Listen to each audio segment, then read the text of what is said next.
নমস্কার বন্ধুরা, আমি সুদেশনা নতুন একটি ভিডিওতে আপনাদের সকলকে স্বাগত জানাই। আজ 27শে নভেম্বর যতীন্দ্রমোহন বাগচির জন্মবার্ষিকী। তার কথা আলোচনার সাথে সাথে আমরা আজকে বাংলার গৌরবময় ইতিহাস নিয়েও আলোচনা করব। চলুন দেরি না করে ভিডিওটা শুরু করা যাক। বাংলা ভাষা আমাদের শিকড়।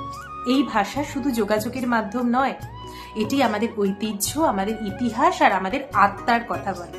আপনারা জানেন কি বাংলা ভাষার প্রথম মুদ্রিত বই কোনটা ছিল? আনন্দলহরী। এটি একটি ব্যাকরণ বই যা 1778 সালে প্রকাশিত হয়েছিল। আর বাংলা ভাষার প্রথম পত্রিকা দিগদর্শন, যা 1818 সালে শ্রী রামমোহন রায়ের প্রেরণায় প্রকাশিত হয়। বাংলা ভাষার গৌরব তার সাহিত্য, আর এই সাহিত্যকে সমৃদ্ধ করেছে অসংখ্য কবি ও গীতকার। লালন ফকিরের কথা বলতেই হয়, তার গান শুধু সুর নয়, মানবতার বার্তা। একটা গানের মাধ্যমে আপনাদেরকে বলা যায়, যদিও আগের ভিডিওতে আমি বলেছি আমার গানের গলা বিশেষ ভালো নয়, তবে একটু বোঝানোর জন্য বলা যাক। খাঁচার ভিতর পাখি কেমনে আসি যায়। এই গানে লালন মানুষের ভেদাভেদ, জাতি ও ধর্মের সীমানাকে অতিক্রম করে এক অদৃশ্য আত্মিক সত্তার কথা বলেছেন। কাজী নজরুল ইসলাম আমাদের বিদ্রোহী কবি। তার লেখনী দিয়ে বাংলা ভাষায় শক্তি ও সাহসের সুর এনে দিয়েছেন। তার কবিতা বিদ্রোহী আজও আমাদের অনুপ্রাণিত করে। তার কবিতায় তিনি বলেন, আমি চির বিদ্রোহী বীর, বিশ্ব ছড়ায় উঠিয়েছি শির।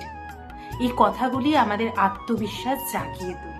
চল চল চল চল চল চল, ঊর্ধ্ব গগনে বাজে মাদল, নিম্নে উতলা ধর্মী দল, তরুণ প্রাতের তরুণ দল, চল রে চল রে চল। বাংলা কবিতার সবচেয়ে বড় গুণ কি জানেন? বাংলা কবিতার সবচেয়ে বড় গুণ হলো এটি মানুষের জীবনের প্রতিচ্ছবি। কাজী নজরুলের বিদ্রোহ যেমন সমাজের পরিবর্তনের ডাক দেয়, ঠিক তেমনি জসিমউদ্দিনের নকশিকাঁথার মাঠ আমাদের গ্রামীণ জীবনের প্রতিচ্ছবি তুলে ধরে। ছন্দে এবং সুর বাংলা কবিতার এক বিশেষ দিক। বাংলা ভাষার বর্ণমালা এমনভাবে গঠিত যা কবিতার ছন্দ তৈরির জন্য একেবারে উপযুক্ত। এই কারণে বাংলা ভাষার লেখা কবিতা শুধু পড়ার জন্য নয়, শোনার মধ্যেও একটা আলাদা আনন্দ এনে দেয়। যতীন্দ্রমোহন বাগচি এমন একজন কবি যিনি গ্রামীণ জীবনের সরলতা ও আন্তরিকতা তার কবিতায় তুলে ধরেছেন। তার কবিতা কাজলা দিদি শুধুমাত্র একটা কবিতা নয়, এটা ভাই আর বোনের একটা গভীর অনুভূতির প্রতীক। আমরা আশা করি শৈশবে প্রত্যেকেই ছোটবেলায় কাজলা দিদি পড়েছি। সেই কাজলা দিদির অমর লাইনগুলো যা কোনো কালই পুরনো হবে না। বাঁশবাগানের মাথার ওপর চাঁদ উঠেছে ওই, মাগো আমার শোলক বলা কাজলা দিদি কই। কিংবা ওই যে, কোন মুখোশের মায়া লাগায়ে হারায় গেলি কই রে কাজলা দিদি।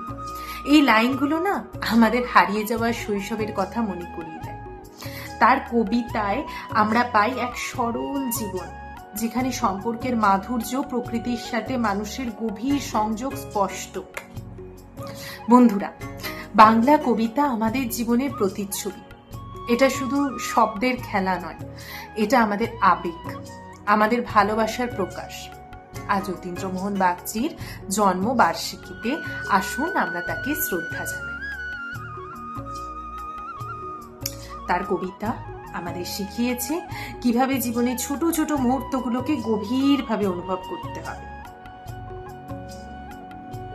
ভিডিওটা ভালো লাগলে লাইক আর সাবস্ক্রাইব করতে ভুলবেন না। বাংলা ভাষা আর তার গৌরবময় ঐতিহ্য নিয়ে আমরা আবার ফিরব নতুন কোনো একটি ভিডিওতে। ভিডিওটি সম্পূর্ণ দেখবার জন্য অনেক ধন্যবাদ।